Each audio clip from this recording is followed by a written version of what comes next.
ATM மெஷின்களை அதிகம் பயன்படுத்துபவரா நீங்கள்? தப்பித்தவரையும் இந்த 7 தவறை செஞ்சிடாதீங்க.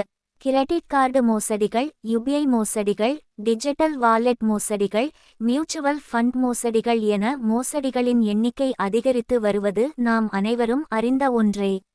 ஆனால் அதற்கு சமமாக நிலவும் இன்னொரு பிரச்சனை என்றால் அது ஏடிஎம் மோசடிகள். ஏடிஎம் மெஷின்களிலிருந்து பணம் வருவதற்கு தாமதமானால் அதை பின்னால் வரும் நபர் போலியாக கார்டை போடுவது போல நடித்து பணத்தை எடுத்து கொண்டு செல்லும் சம்பவங்கள் இன்னும் நடந்து கொண்டுதான் இருக்கிறது. இதுபோன்ற சம்பவங்கள் தொடர்ந்து நடந்து கொண்டிருப்பதால் ஏடிஎம் இயந்திரங்களை பயன்படுத்தாமலும் இருக்க முடியாது. ஆனால் பாதுகாப்பாக பயன்படுத்துவதற்கு சில விஷயங்களை செய்யலாம்.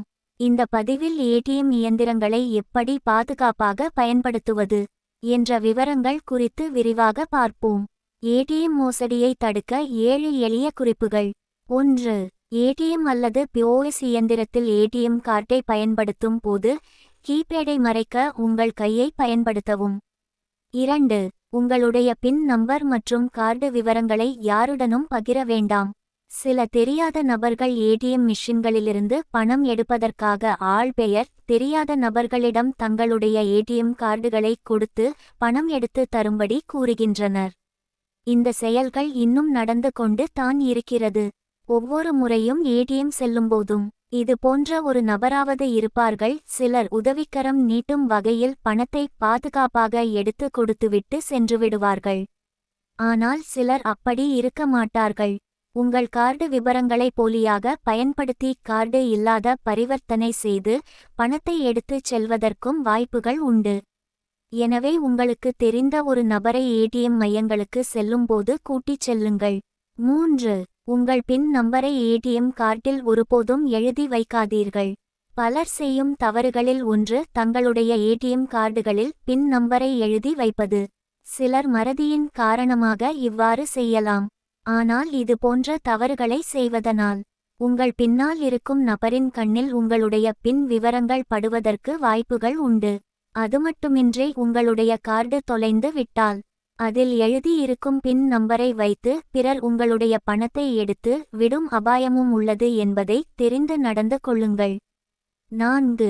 உங்கள் ஏடிஎம் கார்டு விவரங்கள் அல்லது பின்னை கேட்கும் எஸ்எம்எஸ்கள், மெயில்கள் அல்லது தொலைபேசி அழைப்புகளுக்கு பதிலளிக்க வேண்டாம். 5.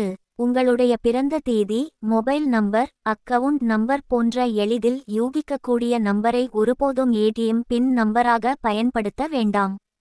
சிலர் எளிதில் நினைவில் இருப்பதற்காக 1234 அல்லது 5678 என்ற நம்பரை பயன்படுத்துவார்கள். இது போன்ற தவறுகளை ஒருபோதும் செய்யக்கூடாது. 6. உங்கள் பரிவர்த்தனை ரசீதை அப்புறப்படுத்தவும் அல்லது பாதுகாப்பாக வைக்கவும். சிலர் தங்களுடைய பேலன்ஸ் விவரங்களை பார்த்துவிட்டு ரசீதை பெற்று அப்படியே அதே இடத்தில் போட்டு விட்டு வந்து விடுவார்கள். இது போன்ற செயல்களை செய்யக்கூடாது. 7. சில நேரங்களில் ஏடிஎம் மையங்கள் கூட்டமாக இருந்தால் உங்கள் பின்னால் நிற்பவரை தள்ளி நிற்க சொல்லுங்கள். மேலும் எஸ்எம்எஸ் நோட்டிபிகேஷன்களை ஆன் செய்து வையுங்கள். ஒவ்வொரு முறையும் நீங்கள் பணம் எடுக்கும் போது உங்களுக்கு எஸ்எம்எஸ் அனுப்பப்படும். இதன் மூலம் சந்தேகத்திற்குரிய பரிவர்த்தனை நடந்தால் உங்களுக்கு தெரிந்துவிடும். இந்த வீடியோ உங்களுக்கு பிடிச்சிருந்தா லைக் பண்ணுங்கள், ஷேர் பண்ணுங்கள், கமெண்ட் பண்ணுங்கள். மறக்காமல் இந்த சேனலை சப்ஸ்கிரைப் பண்ணுங்கள். நன்றி, வணக்கம்.